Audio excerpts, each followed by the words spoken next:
વચરાજ બેટ નજીક વીર વચરાજના દર્શન કરવા જતા શ્રદ્ધાળુઓ માટે વડિયાર યુવા સેવા સમિતિ આયોજિત રણમધ્યે સેવા કેમ્પનું ઉદ્ઘાટન કરવામાં આવ્યું। તારીખ 4 એપ્રિલ 2025 શુક્રવારના રોજ વીર વચરાજ બેટ નજીક વીર વચરાજના દર્શન કરવા જતા શ્રદ્ધાળુઓ માટે વડિયાર યુવા સેવા સમિતિ આયોજિત રણમધ્યે સેવા કેમ્પનું ઉદ્ઘાટન કરવામાં આવ્યું।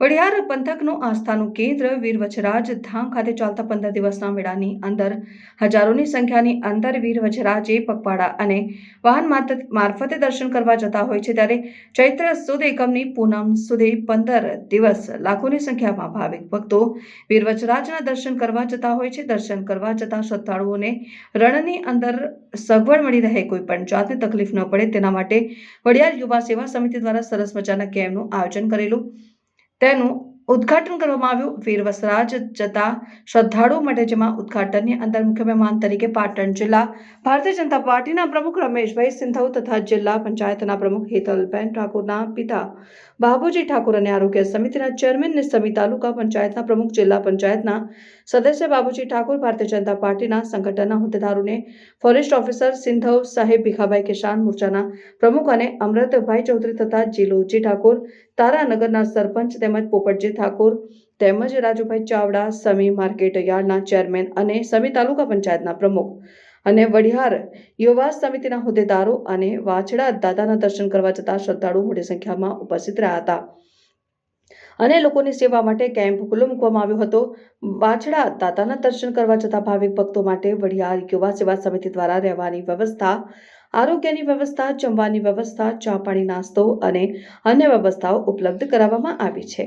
વાછડા દાદાના દર્શન કરવા જતા ભક્તો માટે સરસ મજાનું આયોજન કરવામાં આવ્યું છે। રણ 20 કિલોમીટર જેટલું શ્રદ્ધાળુઓને પસાર કરવું પડતું હોય છે, જેની અંદર જતા શ્રદ્ધાળુઓને કોઈ પણ જાતની તકલીફ ન પડે તેને ધ્યાનમાં રાખીને સેવાભાવી લોકો દ્વારા અલગ અલગ જગ્યાએ કેમ્પ કરવામાં આવ્યા હતા, પરંતુ સરસ મજાનો કેમ્પ અને તમામ સગવડો સાથે સેવાકીય પ્રવૃત્તિ કરતા વડિયાર યુવા સેવા સમિતિ દ્વારા સેવા કેમ્પ શરૂ કરવામાં આવ્યા, તેનું ઉદ્ઘાટન કરવામાં આવ્યું હતું અને મોટી સંખ્યામાં રાજકીય અગ્રણીઓ, સાધુ સંતો અને અન્ય મહાનુભાવોની ઉપસ્થિતિની અંદર સેવા કેમ્પ શરૂ કરવામાં આવ્યો।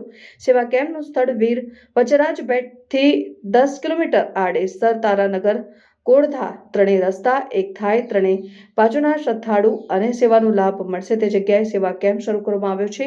વાછડા દાદા વીર વચરાજના દર્શન કરવા જતા લોકોને આવશ્યક સેવાનો લાભ લેવા માટે વડિયાર યુવા સમિતિ દ્વારા જણાવવામાં આવ્યું છે। એક તો રણની અંદર આવા ઉનાળાના ધોમધકતા તાપની અંદર વીર વચરાજ દાદા પ્રત્યેની શ્રદ્ધાથી સમગ્ર ગુજરાતમાંથી લોકો પગે ચાલીને આવતા હોય, બહુ વિકટ પરિસ્થિતિમાં આવતા હોય છે, ત્યારે એ લોકોની સેવા માટે ખડે પગે રાત દિવસ સેવા કરતા સૌ યુવાન મિત્રો આ કેમ્પના માધ્યમથી સેવા કરી રહ્યા છે, એમનો હું ખૂબ ખૂબ અભિનંદન આપું છું અને ખૂબ ખૂબ આભાર પણ માનું છું। આ કેમ્પના આયોજકો ક્યાંના છે અને કોણ કોણ છે? ખાસ કરીને આ સમી તાલુકાની અને શંખેશ્વર તાલુકાની બોર્ડર ઉપર આવેલો વિસ્તાર છે। આ બંને તાલુકાના યુવાનો અને પત્રકાર એવા અમારા પ્રકાશભાઈ નાળોદા અને સાથે એમની આજુબાજુના ગામની ટીમો અને આ બધા યુવાનો સાથે મળીને સેવાનું કામ કરી રહ્યા છે। આપ સાહેબ જિલ્લા ભાજપ પ્રમુખ છો, રણની અંદર કેમ્પનું ઉદ્ઘાટન કરવા આવ્યા છો અને એક આસ્થાનું કેન્દ્ર અને લાખો લોકો આ દર્શન કરવા જાય છે, પણ રોડની સુવિધા નથી, એ બાબતે શું કહેવાય? રોડ માટેની માગણી વર્ષો જૂની છે, પણ અહીંયા આ ઘુડખર અભયારણ્ય છે અને સેન્ચુરી, એટલે એના કારણે કેટલાક પ્રશ્નો, એના નિયમોને બધું નડતું હોય છે, પણ એ નિયમોમાંથી પણ કઈ રીતે રસ્તો થાય તો અમારા હમણાં વડીલ એવા ભાઈ બાબુજી ઠાકોરને આ બધા ચર્ચા કરી તો એમણે એવું કહ્યું કે કમસે કમ વાડીલાલ ડેમ જે છે આ રણની બોર્ડર સુધીનું, ત્યાં સુધી રસ્તાની વ્યવસ્થા થઈ શકે એવી જોગવાઈ છે। તો અમે વાત કરી કે આવો આપણે સાથે મળી અને સીએમ સુધી રજૂઆત કરીએ અને આગળ પણ જો શક્ય હોય, રસ્તો બની શકતો હોય તો અમે એના માટે પ્રયત્ન કરશું। આ કદાચ રોડ અને લાઇટની રણમાં વ્યવસ્થા થાય તો રણનો પણ વિકાસ થઈ શકે। નરેન્દ્રભાઈ મોદીની દ્રષ્ટિ હતી કે રણોત્સવ, એના કારણે એમને અહીંયા વાડીલાલ ડેમ માટે પણ સુવિધા વિકસે, ઇકો ટુરિઝમના ભાગરૂપે એના માટે પણ પ્રયત્નો કર્યા છે। આ બાજુ ખારાગોડા બાજુ પણ રણોત્સવ કર્યો હતો અને અત્યારે હાલ કચ્છનું ધોરડો એ પણ વિશ્વનું સૌથી સારું એવું સ્થાન બન્યું છે, એટલે એ દ્રષ્ટિમાં જે જરૂરિયાત હશે એ અમે ઉપર સરકારમાં રજૂઆત કરીશું। આપ સૌના પણ સૂચનો મળશે તો એ પણ અમે મોકલશું એવી ખાતરી આપીએ. ડાભી જગદીશભાઈ પરબતભાઈ, જિલ્લા પંચાયત પાટણ, આરોગ્ય સમિતિ ચેરમેન.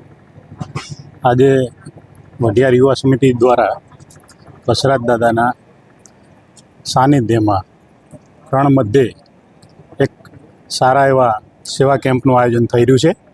એમાં સર્વે યુવાનો અને સર્વે વડીલોનો ખૂબ સાથ સહકાર મળે અને પદયાત્રીઓ ભરપૂર પ્રમાણમાં આ કેમ્પનો લાભ લે અને આ સેવા કેમ્પના આયોજકોને સેવાનો મોકો આપે અને આપણે સૌ યુવાનો સાથે મળી સાથ સહકાર આપી અને કેમ્પને સારી રીતે લોકોને સેવા મળી રહે એ પ્રકારે વ્યવસ્થા થાય એમાં મદદરૂપ થઈએ.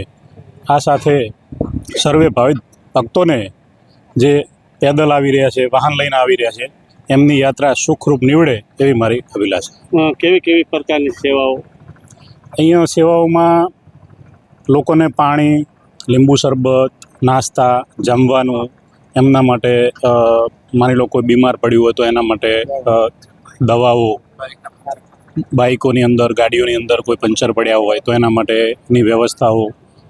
ટૂંકમાં કહેવાનો મતલબ કે રણમાં આવ્યા પછી એમને જે કંઈ મુશ્કેલીઓ પડી રહી છે એ બધી જ મુશ્કેલીઓમાં આ યુવાનો સાથે મળી અને એ લોકોને ઉપયોગી થઈ શકે છે. એટલે સારી રીતે સેવા ભજવી રહ્યા છે બધા.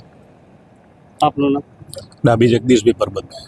વઢિયાર યુવા સમિતિના પ્રમુખ અમૃતભાઈ ચૌધરી તથા પ્રકાશભાઈની ટીમ સર્વે કાર્યકર્તા બહુ સારું સેવાનું કામ કરે છે અને વસરાજ દાદા જતા શ્રદ્ધાળુને આવવા જવા માટે સેવાનો લાભ લેવા આપ સાહેબની ચા પાણી અને નાસ્તાની સુવિધા ગોઠવેલ છે.